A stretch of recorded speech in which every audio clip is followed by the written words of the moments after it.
I was losing so much blood, you know, it was a lot of blood. So I just say this to say that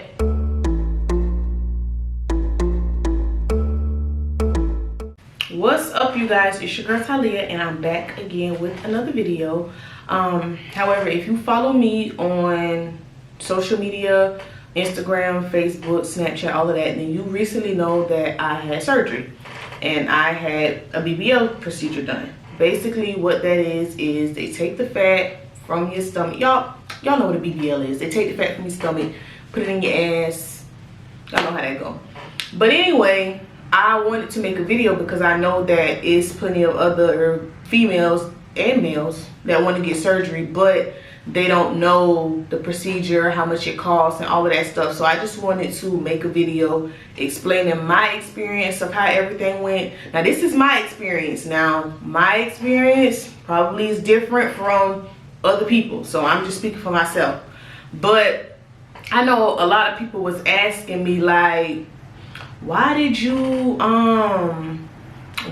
come out and just be so openly about it and telling everybody that you got surgery? Because y'all, well, most of y'all know that I'm from like a small town in South Carolina. So basically people question certain things like that. Like, why did you come out and explain to people and tell everybody that you got surgery? Why didn't you just hide it? That's stupid. Why would I hide something that I paid my money for? Did you hide your car that you paid for? Do you hide your damn house that you paid for? Like, when you buy new things, new clothes, new shoes, do you hide it? No, you don't. So I feel like whenever you spend your money on something, why can't you tell everybody and show it off? And like, why hide surgery? Like, I don't understand that. Me personally, I don't understand that. But if I spent thousands of dollars on something, that's just like a car. If you spend thousands of dollars on a car, are you gonna hide the car in your garage and never drive it? No, you're gonna drive that motherfucker. You want everybody to see, damn, I just bought me a new fucking car. So that's how I felt about my body. I was like, you know, I done spent thousands of dollars on this body. I'm about to show everybody my fucking body, period. But anyway, I want to go ahead and jump into these questions and just give y'all my whole experience on everything. And y'all, excuse me if I keep damn blinking. I felt like something done been in my damn eye all fucking day. Let's go ahead and jump right into this video. I got a few questions written down and I got some on my phone, so I'm gonna be looking down at my notebook and my phone to answer all the questions.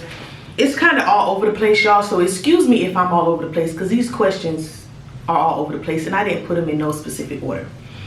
So the first question is, where did you go and who was your doctor? So basically I went to Me Aesthetics, which is in Miami, and I went to Dr.Giorgis, and I paid around like $6,700. But the reason why I paid that much, his original price was $6,000, but I got chin lipo.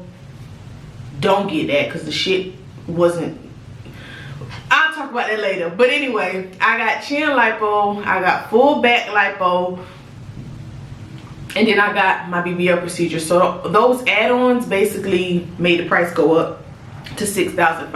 I mean, I'm sorry, $6,700, excuse me. The next question was supplies. Like, what all did I have to bring? So I kind of brought stuff that I didn't need. So don't do that. Basically, all you need is a urinal. You need puppy pads, which is like, you know, the little dog pads that dogs pee on whenever they be in potty train or whatever. Those, what else? What else did I bring? I brought like one of these little BBL toilet lifts. Is basically you lay it on the toilet and you sit on it so that way your butt is not touching the seat, because whenever you get a BBL you can't really sit down.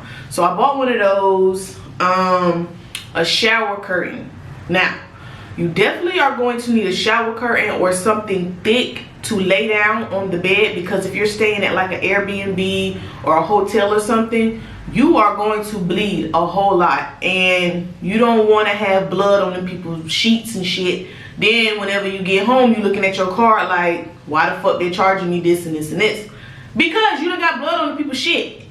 So you need to get you a shower curtain or something thick. Now, the shower curtain is very, very uncomfortable when you first have surgery. Like, my legs and stuff was sticking to the shower curtain, so whenever I got up, I was stuck to the shower curtain. It was just a hot fucking mess. I wish I would have did some more research on that part to figure out something else I could have used besides the shower curtain, because the shower curtain is trash. So if you can find something else that won't bleed, that your blood won't bleed through, then I would recommend doing that, because that shower curtain, trash.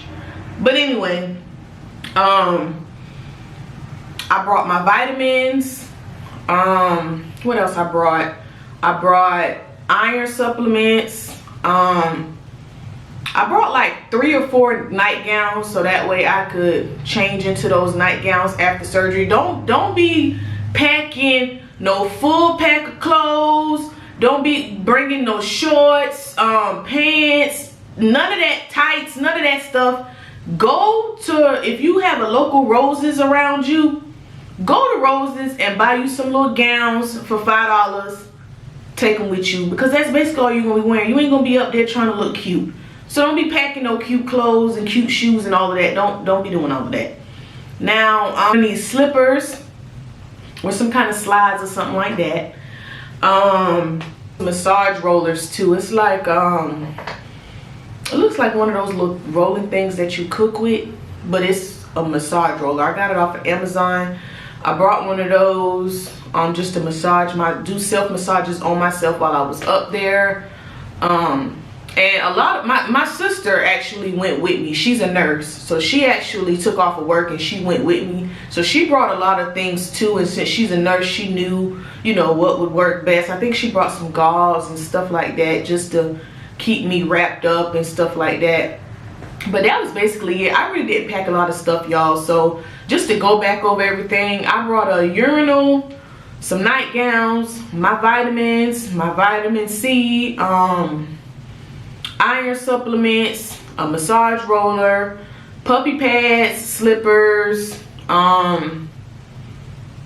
don't think I'm missing anything. Shower curtain. That was about it. I really didn't take that much stuff. Next question. Next question was I already talked about the pricing, which was $6,700, but I did want to add in there that you might want to bring like an extra $1,000 to $2,000, because you do have to get massages, and those massages in Miami are high as fuck, like high as fuck, and you're gonna need extra money to eat, you know, just in case you want to buy little stuff while you up there. Like, I would take an extra $1,000 to $2,000. The next question was, where did you stay?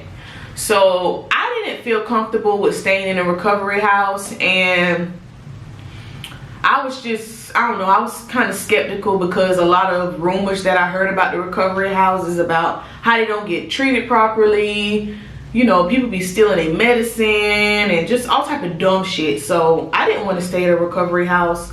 My sister, which I was referring to earlier, she's a nurse, and I just gotta throw that in there to let y'all know. My sister's a nurse, so I had the proper care. Anyway,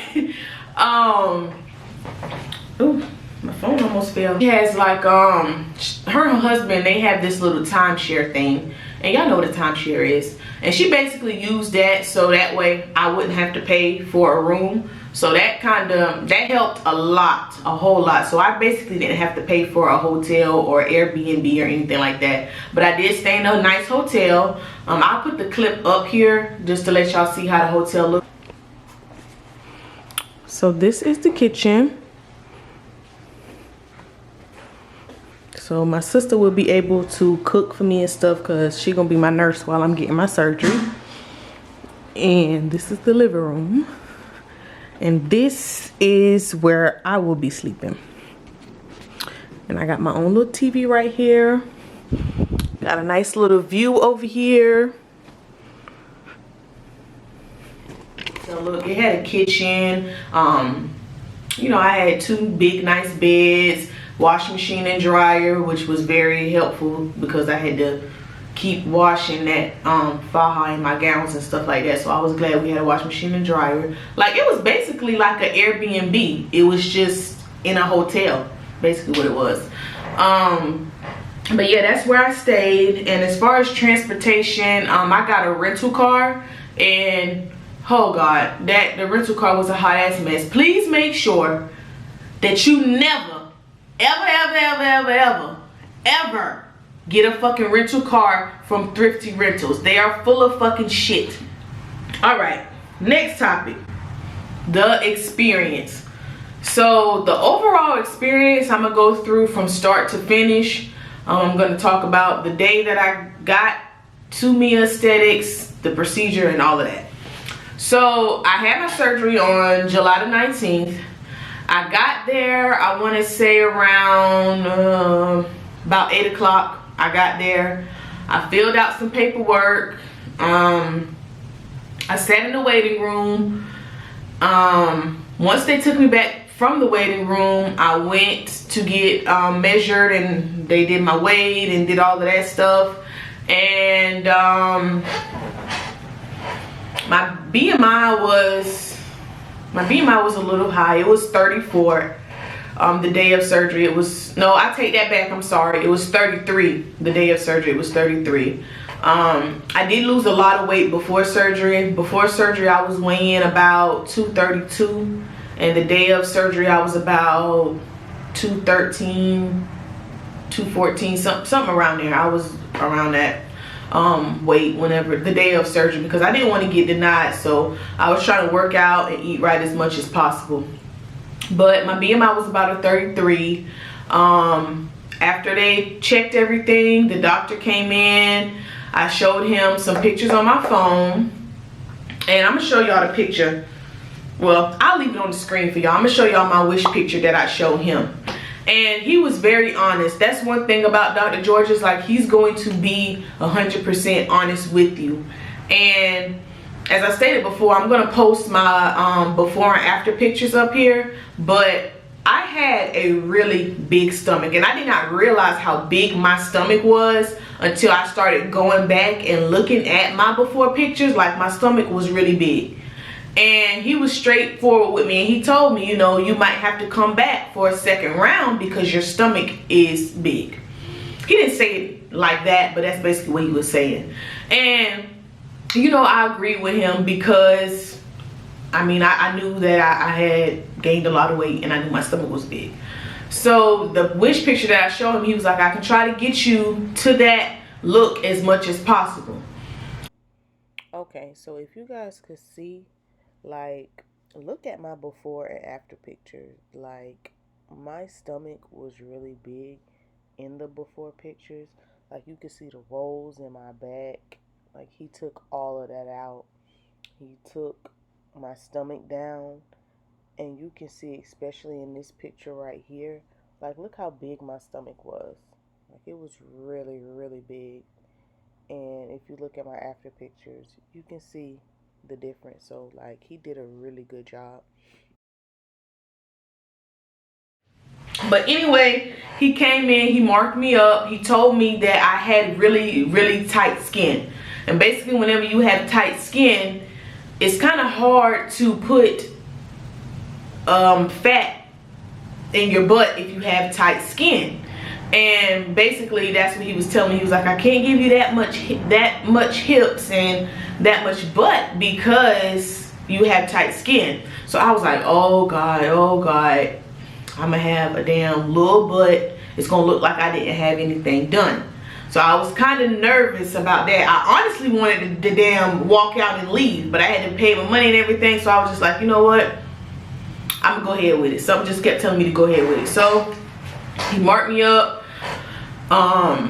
They had the anesthesiologist, I think that's how you say it, come in, and he was just asking me some questions, talking to me or whatever. And that was one of my scariest things, because I've never been under any type of medicine before.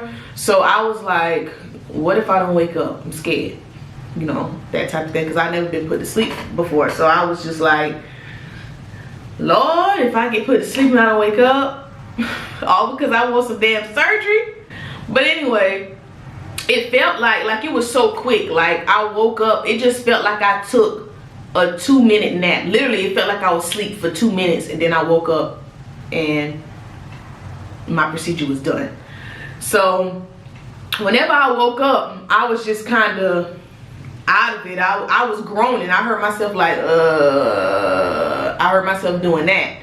And I was just looking around. It kind of looked kind of blurry and fuzzy a little bit because I didn't have my glasses on. So I was still laying there just trying to process everything. And, you know, the doctor came in and he was like, you all finished? And they helped me get up or whatever. I was freezing whenever I got up, but they had like this big heater on me, so it wasn't that bad. But they put me in the wheelchair, and I was fine while I was inside of the doctor's inside of the operating room. I was fine. But as soon as they started rolling me out of there, taking me into the parking garage so that way my sister could pick me up, that's when I started feeling it. Like, I was freezing, I was dizzy as hell. Like, I was like, oh my gosh. So my sister pulled up to the parking garage. You know, they got me out the car. They got me out of the wheelchair and put me in the car. And I don't know. I'm trying to remember what all happened that day because it was like a blur. But I know that I did pass out whenever I got to my hotel. But they put me inside of the car or whatever. I immediately, instantly, I started getting hot. Like, I started getting real hot, and I was like, and we went and got food. And while we were on the way to get food, I was like, open this door. I got to throw up. I got to throw up. So I threw up, and it was this weird, nasty, it was just so nasty. I was throwing up. It was actually fluid because, as I was stating before, like, my stomach was so big. He did excessive lipo on the upper part of my stomach because it was so big. So it was a lot of fluid buildup in there, and it was coming up, and it just kept coming up, kept coming up. So I felt terrible. Then we left from Wendy's after I threw up all over the place. We left from Wendy's, and then we went to the hotel or whatever. Now, whenever we got to the hotel, I was like, okay, I'm gonna get up and I'm gonna go to the hotel room and I'm just gonna lay down. Y'all, I caught myself getting up out of that car. I fell right to the damn ground. I was so damn dizzy and nauseated. I just fell out. Like, I was in the parking garage. I was on that dirty, nasty ground in that parking garage, laid out. Like, I was laid out like this, y'all. Laid out, head on the ground, face on the ground, just laid out. So my sister was like, okay, this is a hotel. They don't have wheelchairs. So she had to really think. She was like, I don't know what to do. I don't know what to do. So she ran back to the hotel and got a one of those bell waiters, which you put your bags on. She got one of those, and I used one of those, and she pushed me up to the room on one of them. Y'all, while I was laying in that parking garage and she was going to get the bell waiter, them people was riding by looking at me like, what is wrong with this girl? This one man, he rode past and he was like, oh my God, do I need to call 911? I said, no, don't call no ambulance. Do not call the ambulance. I am fine, y'all. Go ahead, I am fine. So two of the people that worked there, they rode past on the golf cart, and they saw me laying out too.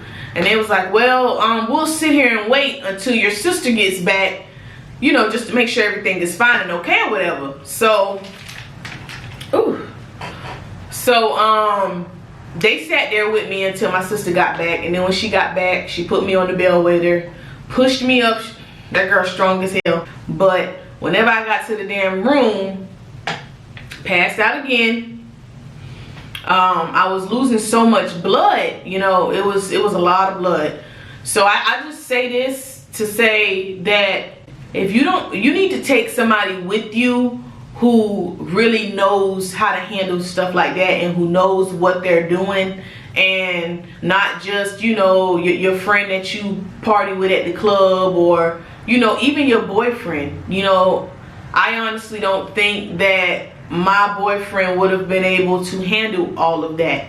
You know, that's why he stayed back home. He didn't go with me, because I didn't think he would be able to handle all of that. And my sister, she works around patients. She works around that stuff every day. So I was really comfortable with her coming with me. But if you don't have somebody that you're comfortable with, then you need to hire a nurse, or you need to go to a recovery house or something, because you lose a lot of blood. And if that person is not used to that, y'all gonna panic and you're gonna end up in the hospital somewhere. But anyway, because I was losing so much blood, I still ended up getting blood on the hotel floor. Good thing they didn't charge her for that, but I still ended up getting blood on the hotel floor. It was just, I don't know, that first day was crazy. It was crazy that first day. Like, I don't know, that first day, it was pretty rough. The first day I threw up. I couldn't take the Percocets, because they give you Percocets to take for the pain, but the Percocets was making me sick. So I couldn't take that. I was just taking Tylenol, and I couldn't even take ibuprofen. So I was just taking Tylenol. The whole time I was just taking Tylenol, trying to use that to help me with the pain. I threw up everything that I ate. I threw up the baked potato that I ate. I also had some watermelon. I threw that up. Like, the first day, y'all, it's rough. The first few days is rough, but that first day is really, really, really rough. The first couple days that I was there, my body was real sore. I was in pain. Like, it was a couple times that I couldn't even get up to make it to the bathroom. Like, I had to use the bathroom in the bucket or on one of the pads that I had put down, one of the puppy pads that I had put down, because I just couldn't make it to the bathroom, because my body was just so sore and I was in so much pain that I could not make it to the bathroom. But I'm just sitting here just thinking about that whole couple days that I was there. Like, it was my experience. It was pretty bad for me the first couple days. I know some girls are like, oh, I was up, I went this place, I went out to eat, I did all of this stuff. My first few days, well, not me, sweetie, not me. I could not do nothing. The first few days was pretty bad, and my pain tolerance is it's kind of, I guess it just depends on what it is. And that experience, that first couple days was bad. But even if you do have a high tolerance for pain, don't go there thinking, oh, it's just gonna be a breeze. I've been watching YouTube videos, or I think I got this. And, you know, just be prepared is what I'm trying to say. I'm not trying to scare anybody. I just want everybody to be prepared for that journey and for that experience, because you do go through a lot of pain. Your body is not used to this type of trauma, so there is going to be a lot of pain and stuff that you're going to have to deal with. But after the first couple days, you'll be fine. It's just the first couple days that's pretty bad. A lot of people want to know, like, when did I meet Dr.Giorgis? Like, did I meet him prior to me having surgery? No, I didn't. I met Dr.Giorgis the day of surgery. Literally, I met him the day of surgery. So basically, that's anywhere you go. Whenever you have these procedures, they have so many patients and so many people coming in a day that they don't have time to, you know, meet you every day, or, you know, this day, that day. So they meet you the day of surgery, depending on what day you go. So I went on a Monday, so I wasn't able to see Dr.Giorgis the day before, because the day before would have been Sunday and they were closed. So I met him that Monday before I had my procedure. But if you go like during the weekday, you'll meet him before, the day before surgery, so you'll have time to talk to him and ask him questions, which I did have time to talk. So I got another question that says, do I regret surgery? In the beginning, I'm gonna be honest, I did regret it. Like, I was just thinking to myself, like, why did I do this? I shouldn't have did this. This was a bad decision, because I was in so much pain. And then on top of that, I was depressed. So whenever you watch the videos on YouTube of other girls who have had BBL procedures, some of them do mention that they went through a depression stage.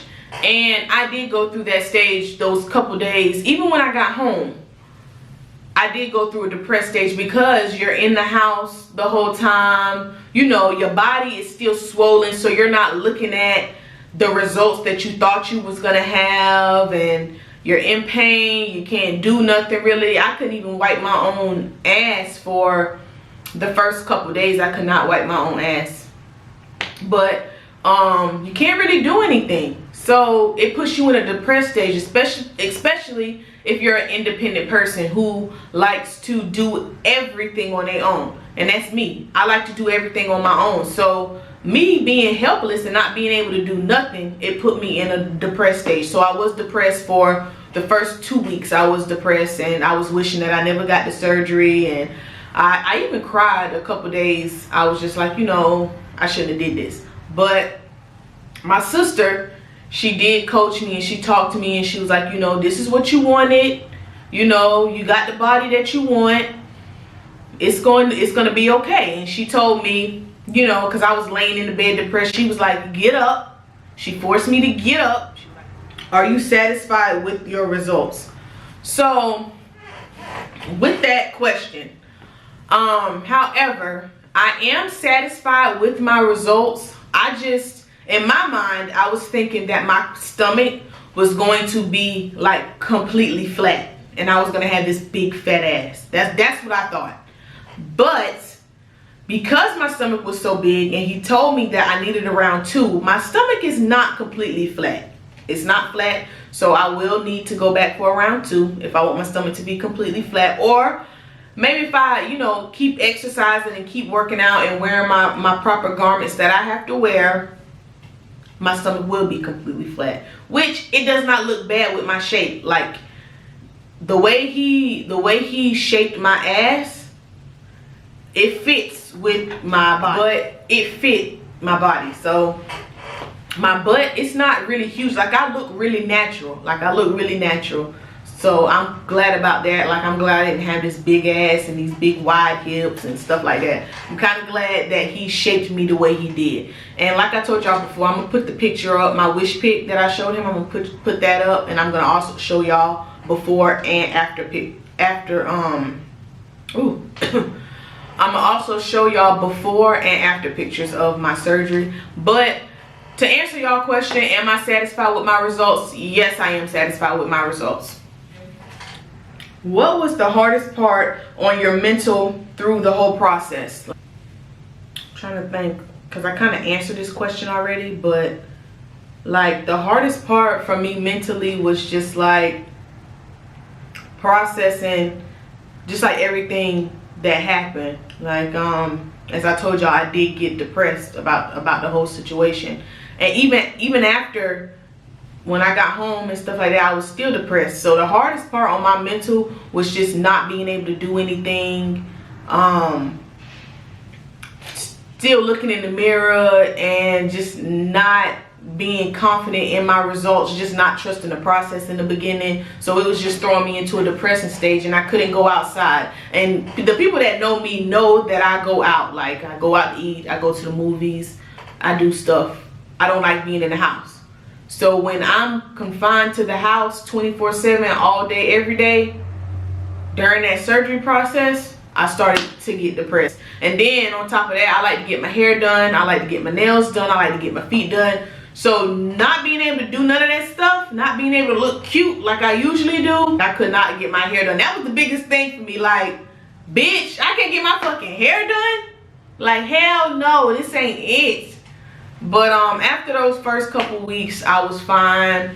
I started posting pictures online a lot, and like the feedback that I was getting from people online really helped me a lot. Like, me posting pictures and stuff, I was getting so much positive vibes and positive feedback on my results. It made me more confident, and not just from thirsty ass guys. That's not what I'm talking about. I'm talking about like females and stuff who genuinely, you know, fuck with me, and they was just like, you know, you look really good. And my best friend Lucky, like she she helped a lot through the process. Even though she physically was not there, she did help a whole lot. Like, she would tell me to send pictures of my body, and she would just compliment me on how good I looked. You know, she told me, she was like, you know, he did a really good job on your ass and your body and stuff. And she's an honest person, so I knew that she wasn't lying to me when I was sending her those pictures. But she did help out a whole lot during that whole thing. Like, she made me feel like I really did look good. And then I had to start looking at myself like, you know, you do look good. You do look good. You just have to trust the process and trust in yourself and trust it. Would you go back for a round 2? Now, in the beginning, if you would ask me this question, I would have said hell to the fucking no. But now that I'm still healing and I'm in the process of being fully healed, I would go back for another round. Now, whenever I do go back, it wouldn't be for a BBL per se. It would just be for a tummy tuck, because I do want, like, my stomach to be completely flat. And to be honest, if you are not, how can I say, if you are on the bigger side and you don't have, if you have a little bit of fat in your stomach, then a BBL would be perfect for you. But if you're more on the bigger side and you have a larger stomach, then I would recommend to get a tummy tuck, because your stomach is not going to be completely flat. I don't care who the hell you go to, your stomach is not going to be completely flat, because here they can only take out 4 liters of fat.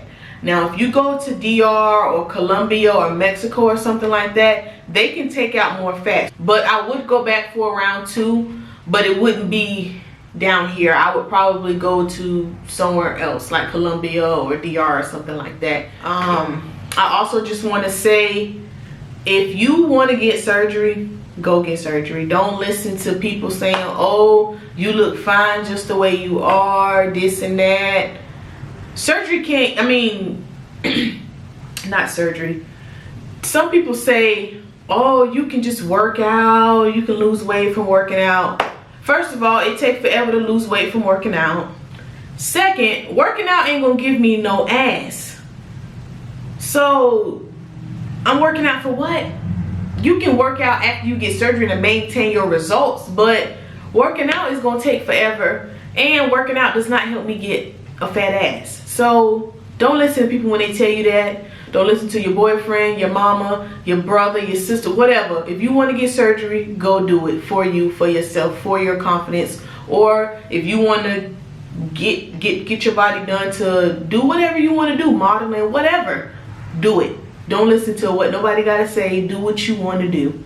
Because that's what I did. I kept listening to people. Oh, you fine. You didn't need that. Blah, blah, blah. No, bitch, I did need it. My ass was flat. My ass was flat and my stomach was big as fuck. I did need it. So don't listen to people when they tell you that. Do what you want to do. Live your life. You only got one life to live. If you want to go get surgery and you got the funds for it, go get fucking surgery. A lot of people say, oh, they just following these girls on Instagram, blah, blah, blah. Well, how do you know that's not what they want to do? Girls are making a lot of money from Instagram. And if you want to become a model or Instagram model, whatever, and you want to get your body done, go get your body done. Don't listen to what nobody got to fucking say. Fuck them. But anyway, however, I am done answering all the questions, and I want to thank you guys for watching until the end. Don't forget to like, comment, and subscribe to my channel.